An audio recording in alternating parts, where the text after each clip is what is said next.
Good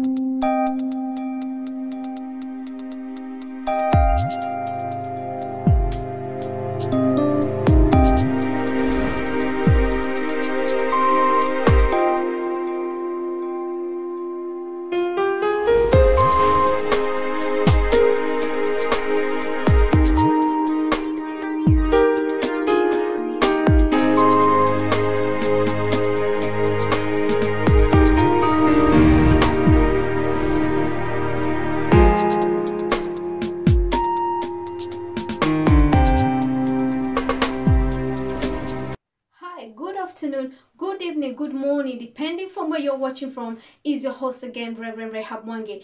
Thank you for tuning back in. If you're new here, karibu sana. Thank you. If you're part of the family, welcome back. Thank you for being a very supportive team. I bless God for you. I bless God for your life. I bless God for your children. And thank you for being part of this journey. Last week, as I promised you, we are going to talk about divorce. We are going to continue about divorce. Divorce has been one of the major key in our families, in our homes, in our children's life. Hallelujah. But today I want us to continue from where we left, because you come to understand that divorce is one of the most painful thing on earth. Is the most painful thing. I've never been divorced, but I know it's a heartache. You know, if it's breaking up, is someone that you love have left you, is hurting. It's hurting. And maybe you trusted that guy, you trusted that woman, and then it end up in divorce. There are people who get divorced and they control themselves very well, life continues. But there are people who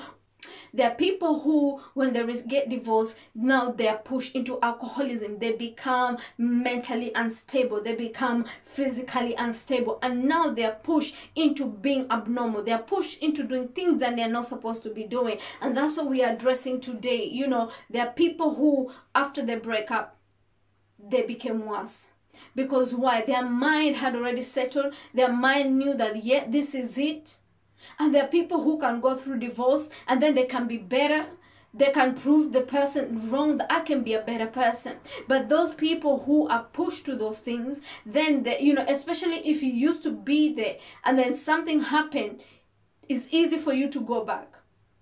Because now you're in a place where you need strength, you need help. So breakup, divorce can push people into alcoholism. I know, and that's why I'm addressing this issue, because I know, especially young marriages, especially young people who are in marriages, their marriages has broken. Their marriage has broken because of what? Of divorce. Their marriages has broken because of they've gone to alcoholism because of divorce. They have gone into prostitution because of divorce. They are going into drugs because of divorce. So you need to understand that this thing is pushing people to do what they're not supposed to be doing. And that's why we are here, to bring the awareness, to tell you, listen, you don't have to go through it. You're not the first one to be divorced. You're not the last one to get that divorce. So you need to stand firm. You need to stand firm and say, I'm not going to waste my life. Yeah, that woman have decided to leave me for another man. It's okay. I'm going to keep myself together for the next woman that God has in place for me. I'm going to put my mind together for the next blessing that God has for me, for the next project that God has for me. Sometimes we think that, yeah, when that thing goes, that's the end of us. Now we become useless. We become like we become confused. And that's okay, because you're allowed to go through pain. You're allowed to go through pain. I know people who, because they went through divorce, and not just divorce, breakup. I'm talking about divorce and breakup. It could be maybe it's a fiance who you were with him or her for many years. All of a sudden, they don't want to go through it again. I know people who have children. They've been in a situation where they broke up. And now they used to just be in the house because they're depressed. They are oppressed. They don't know what to do. Now they're in a situation, they need help. But you have to live one day at a time. It's not gonna easy. It's not gonna be easy, because you need to understand you're dealing with your hurt. Hurt is a very big issue. So some people will just stay in the house. They will never leave the house. They will just be there thinking about the problem, thinking, which It's okay to think about your problem, but don't allow your problem to push you into alcoholism. Because once now you push yourself into alcoholism, there's no other woman who want to be with you. There will be no other man who want to be with you, because they'll feel like, oh yeah, that woman left you because of that. So you need to put yourself together and say, enough is enough. I ain't gonna waste myself because somebody left me. If they thought I was not worth being in their life, then they're not worth my mind. They're not worth my strength. They're not worth my tears. Yes, I know it's easier said by done, but you need to be courageous enough. You need to be strong enough and say, oh my goodness, if you left me, if you felt like I ain't worthy for you, then you're not worthy for me too. We have to learn how to let go. Let go of whatever God is taking away. Let go of whoever doesn't want to be part of you. But don't let that thing push you into depression. I used to be in that place where if someone hurt me, if someone doesn't love me, someone doesn't want to be with me, I will end up drinking. I will end up, because I love that person. It might not even be a man. It could be just a cousin, a sister, a friend. Then he'll push you to those things. Be like, oh, you know, life is not worth it. Nobody loves me. Nobody cares. No, they're not worth your mind. They're not worth anything. So maybe you're there, you're saying, I'm divorced and that's why I'm drinking it out. I'm drinking the pain out. No, sis, it's your time to rise up. It's your time to shine and take off that heart and say, no, enough is enough. Alcohol, you're not my portion. Drugs, you're not my portion. So it's time to arise and say no to divorce. And also, we're living in a generation where everything one thing perfect. Everybody wants a perfect wife. Everybody wants a perfect man. So, you know, we want perfection. We are looking for perfection, which is impossible. There's nothing like perfection on this earth. You will never find something like that. So if you're there and divorce has pushed you into alcoholism, I want just to bring this awareness to you and tell you, come on, rise up. You don't need to waste yourself for the sake of that woman. There are people, because the woman left them, now they're into other things. They're into fraud. They're into selling drugs. They don't care about their life. It's not the end of your life. You can rise up again. You can be that perfect dad. You can be that perfect mother again. Just because he left you, just because he thinks you're not right, you're a good mother, it doesn't mean you're not a good mother. Just because he said you're not a good father, it doesn't mean you're not a good father. If she left you because of another man, then she's not worth your mind. She's not worth your heartache. She ain't worth it. You just need to dust yourself, prepare yourself, and say, God, just bless me with another move. Help me to know you better. Order my steps so I will not be able to enter into another relationship and be hurt. The problem is, again, we come out of relationship, we enter in another relationship, and then we are hurt. Some of us, when we come out of this relationship, you live maybe in a relationship with a drug dealer, and then you leave a drug dealer, you go for another drug dealer. You need to stop, doing that. Maybe you are a man, you dated an alcoholic. She left you, or you found her doing things that are not supposed to be. Now you're gone again for an alcoholic.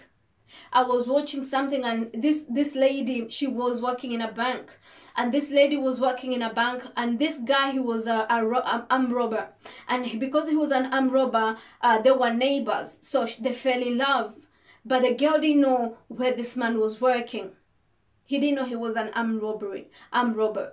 So they start dating, they start going out for coffee, they start falling in love. Yet this woman doesn't know that this is a criminal. So they start dating, they start loving. One time, the police knock at the door, and she's like, what are the police doing here? So the man ran away. So after that, he was able to open up and say, look, this is who I am. And that's the problem we're dealing with.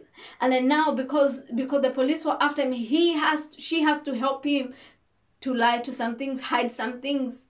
Do you understand? How can you be a banker? How can you be a woman with so much value in a community, and then you end up dealing a drug dealer? Once you start dealing with a drug dealer, the possibility is your life is going to drain down. That's the truth. And that's what we need to be careful. Who do you marry? Who are you getting involved to? Because once you get into that marriage, then they're not be able to go through all the way through. You end up through divorce. Then the divorce pushes you into these things. It pushes you into addiction. It pushes you into alcoholism, and then you don't know what to do. And that's why you find those parents who are not strong enough, those who are being divorced, and they end up doing alcohol and drugs, their children end up being the same thing.